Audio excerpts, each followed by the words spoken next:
About the Sonata in C minor by Telemann is the tempo marking.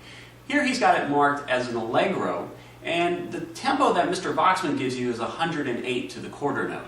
Now this is a fairly moderate allegro, and it's not very fast, and I think you'll be able to do it. The thing about it you have to remember is that you've got a couple other fast movements coming up, and you want these to contrast.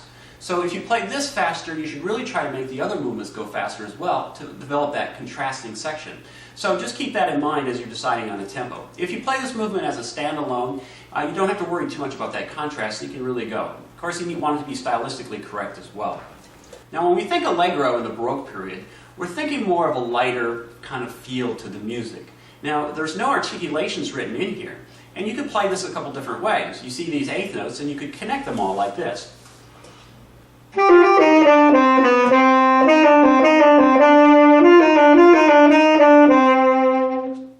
it's a rather heavy sort of technique, and that's not really what we want for this lighter tempo, or this lighter character and this lighter feel for this piece of music. What we really want to do is make sure that these eighth notes stay separated. Think about the structural foundational notes as you go through the opening phrase, the quarter notes, that's measure 2, the D, the E, and then it comes back down to the D in measure 4. And think about where the notes are landing and where they're going. So that really what we're looking for a character here is a little bit more lighter, more of a dance type character. Here are the opening measures to Sonata in C minor, so you have an idea of what the character should be like.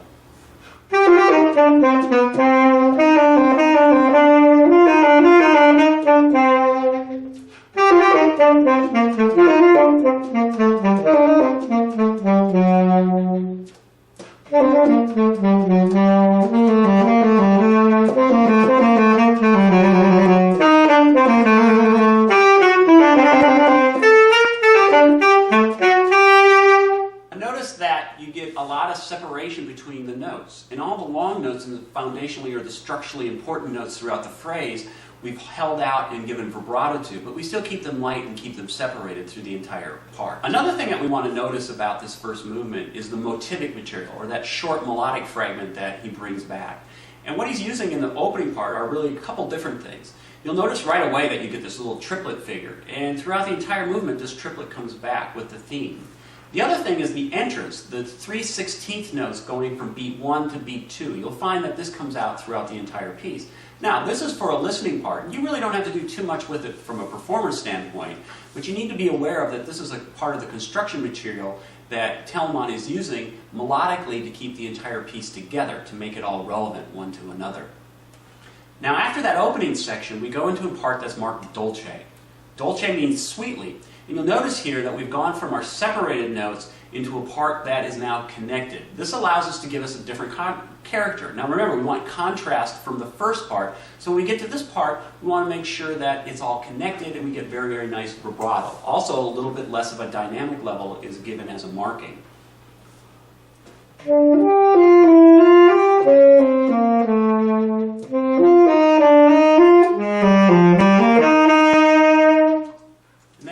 You notice that the triplet figure comes back. One of the things that happens when we get connected notes like this in a contrasting character is sometimes the tempo slows down. So you want to watch out that you have a metronome going so that you keep the tempo very solid. A technique that you're going to have to work on in this movement is the trills. There's quite a few of them and you're going to need to pay special attention to them. Now if you haven't done a lot of trills before, you'll find that some are very easy because they're just an alteration between a couple fingers. So if you go from D to E as in measure 14, you'll find out that that trill is not really too difficult. The two trills previous to that, however, are a little bit more difficult. In measure 12, we have a G sharp to an A. Now the issue here really is G sharp to A. We've got a combination that we need to figure out between our fifth and fourth fingers going from the G sharp to A. Now this can be a little bit of a problem. Now the secret with trills, if you haven't done them, is you just have to train your fingers to move that way.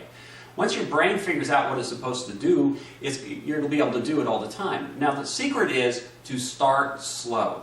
You don't want to build up any tension in your fingers, and you want to get it to be movement to be very, very nice and even, And you only want the movement in your fingers. You don't want to move your whole arm like this to try to get that movement from G sharp to A. It's just going to be detrimental. It causes tension, it's just too much movement, it's going to slow you down the entire way. So when you start slow.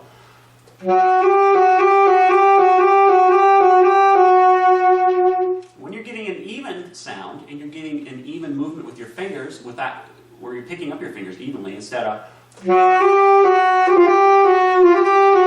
getting none of that, then you can start to speed it up. But just do it gradually and very, very slow.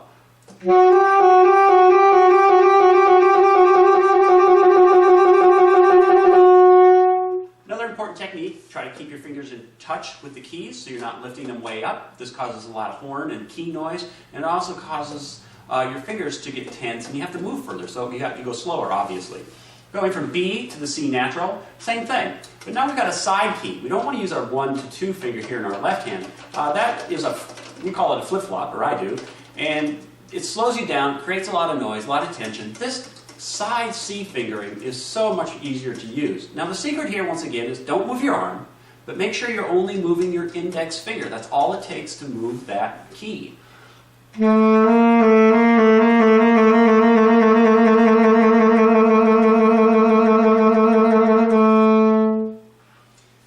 And really, do the same process. Start slow, get moving fast, and just move your finger. But if you have any tension or anything going on in your hands, you need to stop that.